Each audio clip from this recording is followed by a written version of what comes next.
December 30th, 2022. Time, 8:46 p.m. Location, dog sitting at a friend's house. Trigger warning, emetophobic panic attack.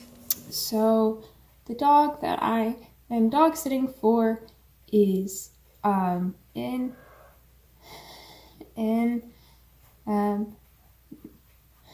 pukey mood. Okay, when I was panicking, my first thought was not to record myself. Honestly, I'm not sure I was even thinking. By the time I set my phone up to record myself, I was over the brunt of the panic and grasping at control over my reactions. What you see in these clips is me trying to wrestle control of my brain from panicking in a loop to communicating in some fashion. And there are two main things that form the foundation of my panic attack mental health toolkit: stimming and filming. Stimming is a repetitive sensory-based regulatory behavior. In this particular case, I'm tapping my fingers, flapping my hands, shifting my weight back and forth. When done in response to stress, like you see now, it's called distress stimming. I'm not always aware that I'm stimming. I'm nearly always stimming in some way, but this distress stimming was almost forced because my body was trying to freeze up. I knew I needed to keep moving to release my anxious energy somehow, so I stim. The next thing I do is very weird, and I am very aware of it. It feels so self-centered to grab my phone to film myself. It feels like I'm trying to get attention even though I don't usually show these. I've deleted way more than I could ever count. But I continue doing it because it provides me with way more benefits than negatives. First, it gives me a simple, familiar task to focus on. I have to grab my phone, open up the camera app, and start recording. Just performing a simple task begins to shift the focus from my panic trigger to something else. The second thing it does is keep me away from social medias and texting, because in the past I've been known to absolutely just emotion dump on people without any consent prior, and that's just not a healthy thing to do. The third thing filming does for me is allow me to get an outsider's perspective on my very biased situation. There are times I'm able to think of myself as someone I need to take care of and do basic care tasks like grab a tissue or get myself a drink of water. Other times it just gives me a sense of time passing, which allows me to spend a certain amount of time crying and feeling my emotions before I clamp down with determined self-discipline and get myself back to working order, aka getting to work on the support pillars of recovering from panic attacks. I'm usually not able to talk when I'm in the brunt of strong emotions. Sometimes I'm crying too hard, other times I'm just in verbal shutdown. So once I've got my footing with stimming and filming, my next goal is to usually try and talk about, well, anything. Okay, so I have a game called Phoenix Wright Ace Attorney, and I wonder how they would react to finding a dinosaur fossil. That would be funny. It takes effort and focus for me to talk, so if I do talk about something, my attention is able to shift from whatever I'm panicking over towards communicating. The second support pillar is to explicitly focus on new input, describing something's appearance, its feel, scent, sound, taste. Blue and cream and purple and green and yellow, and it's got this cute little knotted pattern all around it, and that is really cute, and it helps keep the wire together. I like that. That's a pretty way to just to decorate it and cover it. One of the most difficult aspects of my panic attacks are the looped sensory experiences. I get stuck reliving whatever triggered the panic attack.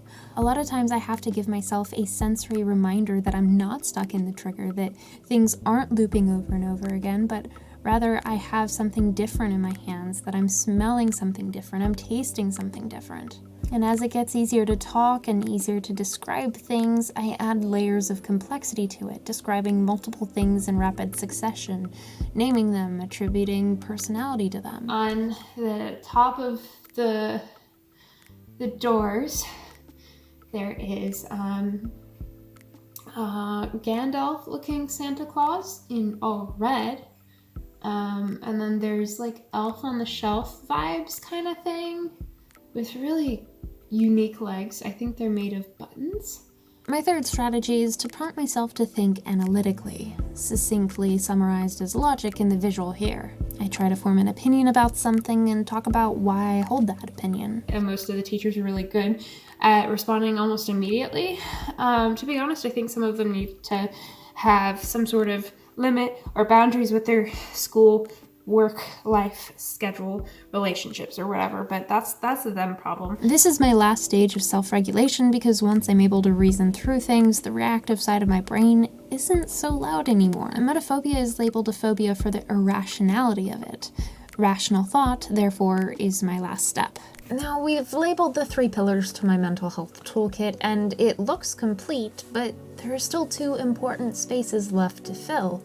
The empty spaces. The features even I wasn't aware of for many months to come. The first empty space is special interests. I didn't know it then, but talking about the things I loved most, the things that brought me joy, interrupted the overwhelming feelings of panic and distress. In the moment, all I knew was I would rather be talking about the owl house than thinking about what triggered me. Now I know it's another tool in my toolbox for helping me cope with things. Second, focusing on my breathing. I always hated the advice to remember to breathe. I am breathing, thank you. If I weren't, I wouldn't be conscious now, would I? Something I know now that I didn't know then is that normal breathing advice isn't helpful to me because it messes with my blood pressure. My body's weird. The trick I learned in therapy is this. Don't focus on your breathing being normal, or box breathing, or any of the other breathing advice I'd tried and failed to do. Instead, set a timer for 1 minute and see how few breaths you can take without holding your breath. I usually breathe 16 to 20 breaths per minute. When I did this with my counselor, I got down to 3. It engaged my mind, gave me something to focus on besides the spiraling trigger, and interrupt and shift that spiral into something a bit more manageable. This panic attack was not my first. It was, however, the first one I really tried to be present throughout since I was 16. See, usually I do something called dissociate, where I detach myself from my experiences. A numbness flows over me, and the relief from the intense emotions is incredible. But dissociation is also maladaptive for me. I don't process my emotions, I don't feel them, I don't acknowledge them. I drape a metaphorical wet blanket over them and smother them so they don't bother me. That night, I tried for 20 minutes to sit with my feelings and cope with them using the strategies I learned in therapy. For a moment, it was working. I wasn't really worried about setup when I was filming this. And then I'm observing my shoes are a little messy. And then I re-triggered myself, let my control go once more, and I started panicking all over again. I can feel myself getting very, very hot, but it ran through me like a shiver. I dissociated. Okay.